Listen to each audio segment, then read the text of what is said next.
விஜய் தேவர்கொண்டா மற்றும் ராஷ்மிகா இவங்களோட கல்யாணத்துல பெட்டி பெட்டியாக பணம் கைமாறி இருக்கு அப்படிங்கிற தகவல் தான் சமீபத்தில் கிடைச்சு சோசியல் மீடியாவில் எல்லாருக்கும் மிகப்பெரிய ஒரு அதிர்ச்சியை ஏற்படுத்தியிருக்கு.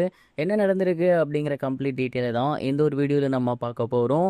ஒட்டுமொத்த இந்திய சினிமா ரசிகர்களும் அவளோடு எதிர்பார்த்துட்டு இருக்கக்கூடிய ஒரு டேட் அப்படின்னா அது பிப்ரவரி 26.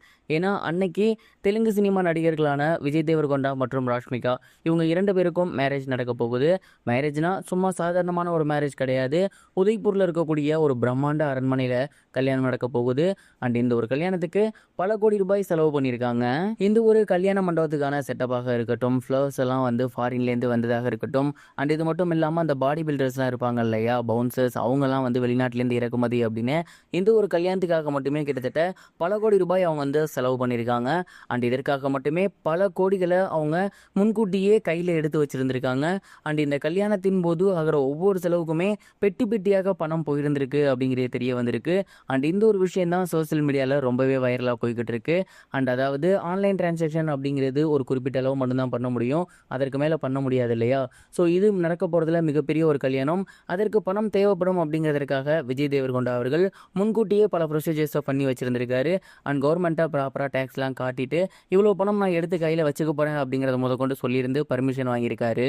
இந்த ஒரு கல்யாணத்திற்காக மட்டும் ராஷ்மிகா அவர்களோட வீட்டுக்கும் சரி, விஜய் தேவர்கொண்டா அவர்களோட வீட்டுக்கும் சரி பேசி ப்ரொசீஜர் முறைப்படி கிட்டத்தட்ட பல கோடி ரூபாய் பணங்களை பெட்டி பெட்டியாக வந்து வீட்டில் வாங்கி வச்சுருந்துருக்காங்க. அண்ட் இந்த ஒரு விஷயம் தான் சமீபத்தில் ரொம்பவே வைரலாக போகுது. இதை பார்த்ததுக்கப்புறம் நிறைய பேர் வந்துட்டு அவங்களோட கருத்துக்களை கமெண்ட் பாக்ஸில் ஷேர் பண்ணி வந்துட்டு இருக்காங்க. கண்டிப்பாக இவ்வளோ பெரிய ஒரு கல்யாணம் அப்படின்னா கையில் காசு இருக்கணும் அப்படிங்கிற மாதிரியும் சொல்லி வந்துட்டு இருக்காங்க. எனக்கு தெரிஞ்சு அம்பானி அவர்களோட வீட்டு கல்யாணம் தான் சமீபத்தில் மிக பிரம்மாண்டமாக நடந்துருந்துச்சு. அதை தொடர்ந்து அடுத்து இவங்களோட கல்யாணம் தான் அப்படி இருக்க போகுது அப்படின்னு நான் நினைக்கிறேன். நீங்கள் இதை பற்றி என்ன நினைக்கிறீங்க? மறக்காமல் கமெண்ட் பாக்ஸில் ஷேர் பண்ணுங்கள்.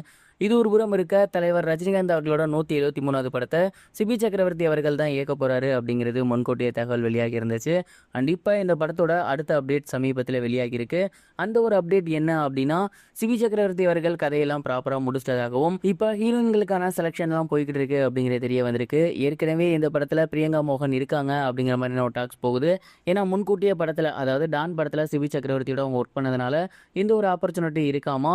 அண்ட் அதை தொடர்ந்து ரஜினிகாந்த் சாருக்கு ஹீரோயினாக ஒரு மிகப்பெரிய வயசுள்ள ஹீரோயினாக தேடி வந்துட்டு இருக்காங்க. அநேகமாக ரம்யா கிருஷ்ணன் சைட் போக வாய்ப்பே இல்லை. ஏன்னா அவங்க ஜெயிலெல்லாம் நடிச்சிட்டாங்க, ரஜினி சாரே வேணாம் அப்படிங்கிற மாதிரி தான் சொல்லுவார். ஸோ அந்த ஒரு தேர்தல் வேட்டை போய்கிட்டதுக்காகவும் இந்த ஒரு மே மாதம் இந்த படத்தோட படப்பிடிப்பு ஸ்டார்ட் ஆக போகுது அப்படிங்கிறதும் தெரிய வந்திருக்கு. இந்த படத்தை கமலஹாசன் அவர்களோட ப்ரொடக்ஷன் தான் இப்போ சமீபத்தில் தயாரித்து வந்துட்டு இருக்காங்க. இந்த படத்தை முடிச்சதுக்கப்புறம் தான் கமலஹாசனும் ரஜினிகாந்தும் சேர்ந்து அடுத்த படம் பண்ண போகிறாங்க. இந்த இரண்டு படங்களுமே மிகப்பெரிய எதிர்பார்ப்பில் இருக்குது. பொறுத்திருந்து பார்ப்போம் எப்படி இருக்க போகுது அப்படிங்கிறத.